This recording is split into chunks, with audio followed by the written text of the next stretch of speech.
Hello दोस्तों।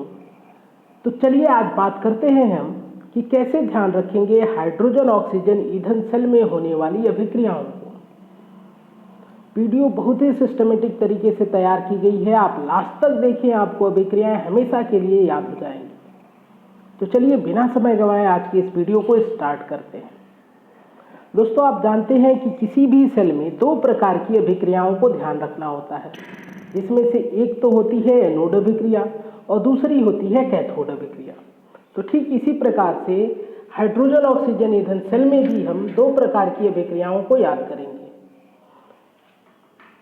एक होगी एनोड अभिक्रिया, जो कि यहाँ पर आपको दिखाई गई है। देखिए, हाइड्रोजन 2 OH- से रिएक्ट करता है 2H2O और 2 इलेक्ट्रॉन यहाँ पर मुक्त होते हैं।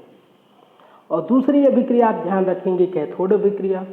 देखिए, ऑक्सीजन 2H2O और 4 इलेक्ट्रॉन से रिएक्ट करता है और 4 OH- जनरेट करता है।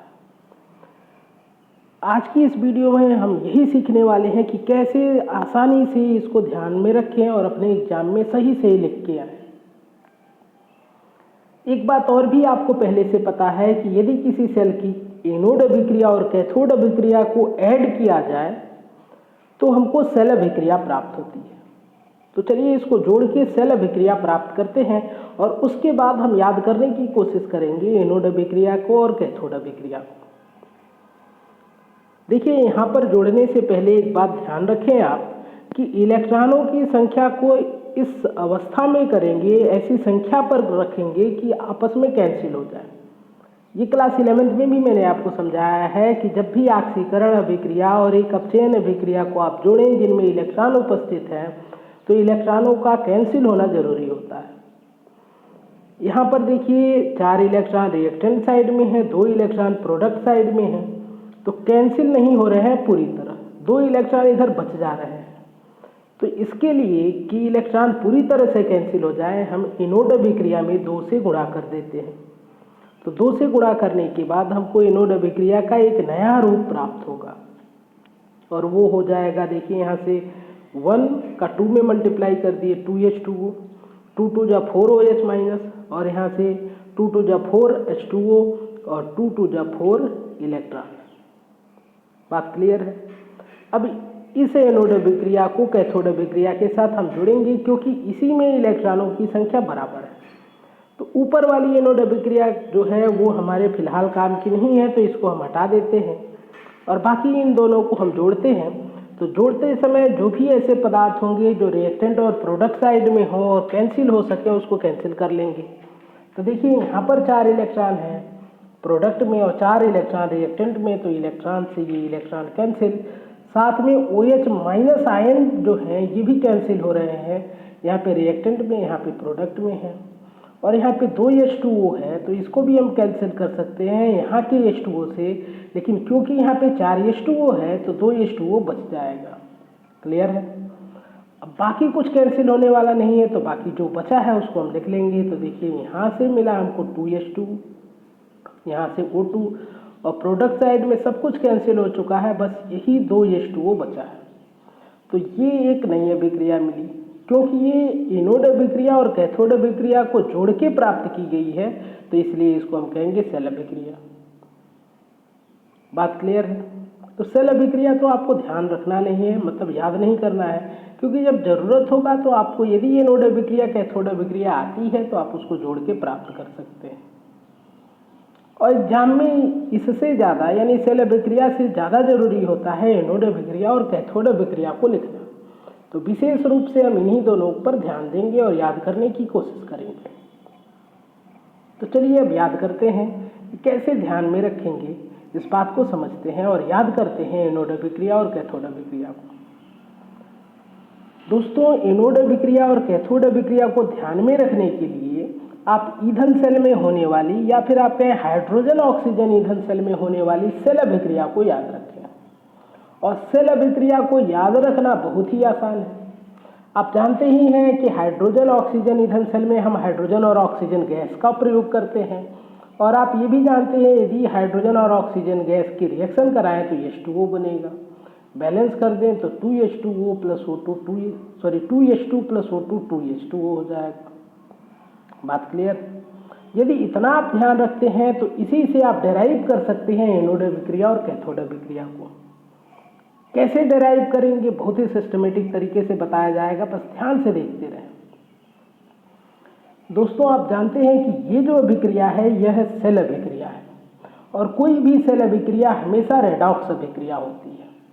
बात क्लियर है? और दूसरी बात आप ये भी जानते हैं कि रेडॉक्स अभिक्रिया को हम चाहें तो दो अर्ध अभिक्रियाओं में विभाजित कर सकते हैं, जिसमें एक हो जाएगा ऑक्सीकरण अर्ध अभिक्रिया और दूसरा हो जाएगा अपचयन अर्ध अभिक्रिया। तो हम क्या करेंगे, इसको दो हाफ रिएक्शन में यानी अर्ध अभिक्रियाओं में तोड़ने की कोशिश करेंगे। कैसे तोड़ेंगे? तो देखिए, एक रिएक्टेंट को लेंगे और सोचेंगे प्रोडक्ट में इससे क्या बना है। तो यदि H2 लें तो इससे क्या बना होगा, H2O बना होगा। तो चलिए इसको लिख देते हैं कि H2O कन्वर्ट हुआ है, H2 कन्वर्ट हुआ है H2O में। ये है इस रेडॉक्स अभिक्रिया की अर्ध अभिक्रिया और इसको अर्ध अभिक्रिया एक नाम दिया हमने। अब एक क्यों कह रहे हैं, क्योंकि अभी हमको नहीं पता कि यह ऑक्सीकरण अभिक्रिया है या अपचयन अभिक्रिया है। यदि हमको पता होता कि ऑक्सीकरण है तो हम कहते कि ऑक्सीकरण अर्ध अभिक्रिया है, लेकिन नहीं पता तो इसलिए अर्ध अभिक्रिया एक लिख दिए। ठीक इसी प्रकार अर्ध अभिक्रिया दो भी बनाएंगे। हम दूसरे रिएक्टेंट को लेंगे और इससे क्या बना होगा प्रोडक्ट साइड में, तो एक ही ऑप्शन है H2O का। तो ये हो गया अर्ध अभिक्रिया दो। अब इन दोनों अर्ध अभिक्रियाओं को हम 11th में पढ़े हुए नियमों से जब बैलेंस करेंगे तो हमको एनोड अभिक्रिया और कैथोड अभिक्रिया अपने आप प्राप्त हो जाएगी। तो चलिए अर्ध अभिक्रिया एक को लेते हैं और इसको संतुलित करते हैं। तो देखिए, यहाँ पर मैंने थोड़ा गैप बना लिया है क्योंकि हाइड्रोजन के साइड में यानी रिएक्टेंट साइड में कुछ पदार्थों को जोड़ना पड़ सकता है। प्रोडक्ट के साइड में भी गैप बना लिया, इधर भी जोड़ना पड़ सकता है। आप जानते हैं कि रेडॉक्स अभिक्रिया की अर्ध अभिक्रिया को कैसे संतुलित करते हैं। तो 3 पॉइंट आपको ध्यान रखने होते हैं कि पहले परमाणुओं को संतुलित करेंगे, फिर आवेश को संतुलित करेंगे और ज़रूरत के अनुसार इलेक्ट्रॉन का प्रयोग करेंगे आवेश को संतुलित करते समय। तो देखिए, यहाँ पर 2 हाइड्रोजन के परमाणु रिएक्टेंट की तरफ, 2 हाइड्रोजन के परमाणु प्रोडक्ट के साइड में बैलेंस है, लेकिन प्रोडक्ट के साइड में एक ऑक्सीजन परमाणु है, रिएक्टेंट के साइड में तो ऑक्सीजन है ही नहीं। तो ऐसी अवस्थाओं में जल का प्रयोग करते हैं ऑक्सीजन की कमी को पूरा करने के लिए। तो देखिए, हमने एक जल का अणु इधर लगाया तो इधर एक ऑक्सीजन आ गया, इधर एक ऑक्सीजन पहले से ही है। लेकिन इसके साथ एक दिक्कत हुई कि 2 हाइड्रोजन परमाणु एक्स्ट्रा हो गए रिएक्टेंट साइड में। तो प्रोडक्ट साइड में इसको संतुलित करने के लिए हम 2H+ लगा देते हैं। अब आप सोचेंगे कि सर, जो हाइड्रोजन ऑक्सीजन ईंधन सेल है वहाँ का विद्युत अपघट्य तो KOH का सांद्र विलयन था, यानी कि सेल के अंदर का जो माध्यम है, सेल का माध्यम क्षारीय है और क्षारीय माध्यम में H+ का प्रयोग तो नहीं करते, OH- आयन का प्रयोग करते हैं। तो अभी हम इस H+ को मतलब अम्लीय माध्यम को क्षारीय माध्यम में कन्वर्ट कर लेंगे। पहले अम्लीय माध्यम में बैलेंस करें, इससे आसान हो जाएगा आपके लिए समझना। बात क्लियर है? तो देखिए, परमाणु हम लोग बैलेंस कर चुके हैं, अब चार्ज को बैलेंस करेंगे। तो देखिए, यहाँ पर चार्ज 0, यहाँ पर चार्ज 0, यानी कि रिएक्टेंट साइड का नेट चार्ज 0, प्रोडक्ट साइड में यहाँ पे चार्ज 0 है, यहाँ पे चार्ज है 2+, क्योंकि एक हाइड्रोजन का चार्ज 1+ है तो 2 हाइड्रोजन के लिए 2+ हो जाएगा। तो चार्ज एक साइड का तो 0 है, एक साइड का है -2, यानी कि बैलेंस नहीं है। तो जिधर चार्ज ज़्यादा हो उधर आप इलेक्ट्रॉन लगाएंगे। तो देखिए, 0 है और इधर -2 है, जाहिर सी बात है -2 अमाउंट ज़्यादा है, तो इधर हम इलेक्ट्रॉन लगाएंगे। इलेक्ट्रॉन उतनी संख्या में लगाएंगे कि आवेश दोनों तरफ के बराबर हो जाए। तो देखिए, यहाँ पे -2 था तो यहाँ पे 2 इलेक्ट्रॉन लगा दिए, तो इधर आप 2 माइनस आ गया, तो इधर का 2+ चार्ज इस 2- चार्ज से कैंसिल होके प्रोडक्ट साइड का नेट चार्ज 0 आ गया और रिएक्टेंट साइड का भी नेट चार्ज 0 है, यानी कि चार्ज दोनों साइड के सेम हो गए, यानी बैलेंस हो गया। बात क्लियर है? तो अब तो ये रिएक्शन बैलेंस हो चुका है, लेकिन अम्लीय माध्यम में है, इसको क्षारीय माध्यम में कन्वर्ट करेंगे। कैसे करेंगे? तो जितने भी H+ आयन यूज हुए हैं, देखिए यहाँ पर यूज किया गया है 2 H+ आयन, उतने ही OH- का यूज करेंगे दोनों साइड में। क्योंकि एक साइड में करेंगे तो फिर से रिएक्शन इम्बैलेंस हो जाएगा। तो बैलेंस रखने के लिए यदि 2 OH इधर लगाए हैं तो 2 OH को रिएक्टेंट साइड में भी लगा देंगे। अब ये रिएक्शन बैलेंस हो चुका है। लेकिन अब यहाँ पे देखिए, जो हाइड्रोजन आयन है, हाइड्रोक्साइड आयन है, ये आपस में जुड़कर जल के अणु का निर्माण करेंगे। तो रिएक्शन का एक नया रूप यदि हम लिखें तो देखिए, ये सब तो ऐसे ही उतार लिए गए, H2O भी, 2 इलेक्ट्रॉन भी, और यहाँ पे 2H प्लस 2 OH माइनस से जुड़कर 2 H2O बन गया। क्लियर है, सबको समझ में आ रहा होगा। अब यदि रिएक्शन में कुछ कैंसिल होने लायक दिखे तो उसको कैंसिल कर ले। देखिए, यहाँ पर एक वाटर का मॉलिक्यूल, यहाँ पर भी एक वाटर का मॉलिक्यूल, इसको कैंसिल कर दीजिए। कैंसिल होने के बाद जो बचे उसको नीचे लिख देते हैं। देखिए H2, और यहाँ से बचा 2 OH माइनस, यहाँ से बचा 2 H2O और प्लस 2 इलेक्ट्रॉन। और ये अभिक्रिया जो अब आपको मिली है, यही आपकी एनोड अभिक्रिया है हाइड्रोजन ऑक्सीजन ईथन सेल की। अब डाउट ये है कि ये एनोड अभिक्रिया है कि कैथोड अभिक्रिया है। तो इसके लिए एक बहुत ही सिंपल सा उपाय है। आपने पढ़ा है, आप जानते हैं कि जो ऑक्सीकरण अभिक्रिया होती है वो एनोड अभिक्रिया होती है। तो आप इसको देख के समझ सकते हैं कि यह अभिक्रिया ऑक्सीकरण अभिक्रिया है।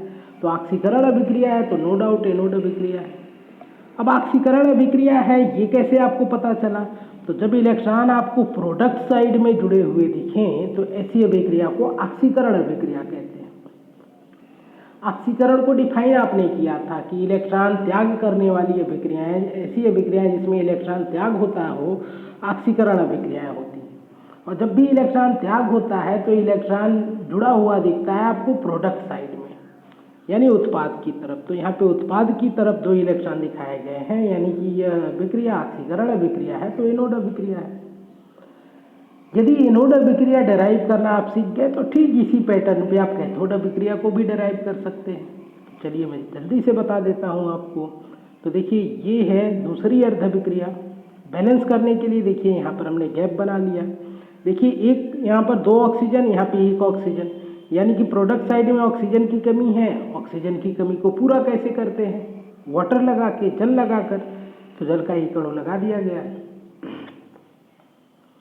अब फिर देखें, यहाँ पर 2 और 2 4 हाइड्रोजन है, इधर हाइड्रोजन है ही नहीं, तो रिएक्टेंट साइड में हम 4 H प्लस लगाएंगे। इस प्रकार हमने देखा कि परमाणु बैलेंस हो चुके हैं, एटम बैलेंस हो चुके हैं। तो अब चार्ज बैलेंस करें तो देखिए, प्रोडक्ट साइड में नेट चार्ज 0, और यहाँ पे तो चार्ज 0 है, लेकिन यहाँ पे 4 प्लस है। तो क्योंकि इधर का ही चार्ज ज़्यादा है तो इधर इलेक्ट्रॉन लगाएंगे। कितने इलेक्ट्रॉन लगाएं? 4 इलेक्ट्रॉन लगा रहे हैं। 4 इलेक्ट्रॉन लगाने से फायदा क्या है कि 4 प्लस 4 माइनस से कैंसिल होकर रिएक्टेंट साइड के चार्ज को भी 0 कर देंगे, और प्रोडक्ट साइड का नेट चार्ज 0 पहले ही है। इस प्रकार चार्ज भी बैलेंस हो चुका है। अब रिएक्शन अम्लीय माध्यम में है, इसको क्षारीय माध्यम में करेंगे। तो कैसे करेंगे? अच्छा, क्षारीय माध्यम में क्यों करेंगे? क्योंकि सेल में विद्युत अपघटित KOH था जो कि क्षार है, यानी कि सेल का माध्यम क्षारीय है। तो इस अम्लीय माध्यम के रिएक्शन को क्षारीय माध्यम में करना बहुत जरूरी है। कैसे करेंगे?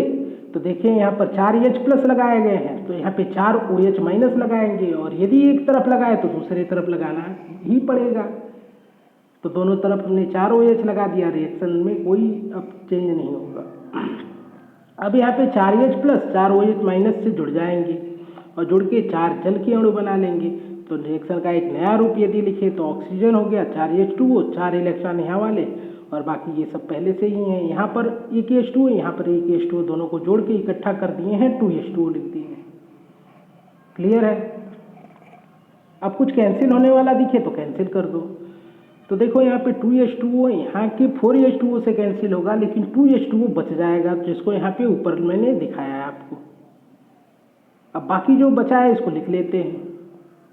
अब इस अभिक्रिया को देख के आप पहचान सकते हैं कि यह अपचयन अभिक्रिया है, और अपचयन अभिक्रिया कैथोड अभिक्रिया होती है। तो इस तरह से आप हाइड्रोजन ऑक्सीजन ईंधन सेल की कैथोड अभिक्रिया और एनोड अभिक्रिया को याद रख सकते हैं। अपचयन कैसे पहचाना आपने? तो इलेक्ट्रॉन आपने देखा कि इलेक्ट्रॉन इस बार रिएक्टेंट साइड में जुड़े हैं, यानी कि इलेक्ट्रॉन एब्जॉर्ब किए जा रहे हैं, इलेक्ट्रॉन ग्रहण किया जा रहा है। और इलेक्ट्रॉन जिस अभिक्रिया में ग्रहण होते हैं, ऐसी अभिक्रिया को अपचयन अभिक्रिया कहते हैं।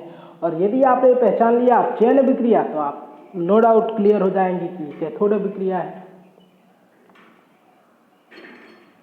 उम्मीद है कि आज की इस वीडियो से आपको हाइड्रोजन ऑक्सीजन ईंधन सेल की एनोड अभिक्रिया, कैथोड अभिक्रिया और सेल अभिक्रिया हमेशा के लिए ध्यान रहेगी। आज की इस वीडियो में बस इतना ही। मिलते हैं आपसे अगली वीडियो में। वीडियो देखने के लिए आपका धन्यवाद। यदि वीडियो आपको पसंद आए तो लाइक जरूर करें, अपने दोस्तों के साथ शेयर करें, हमारे इस चैनल को सब्सक्राइब करें और साथ में बेल आइकन को जरूर प्रेस कर लें ताकि आगे आने वाली वीडियो का नोटिफिकेशन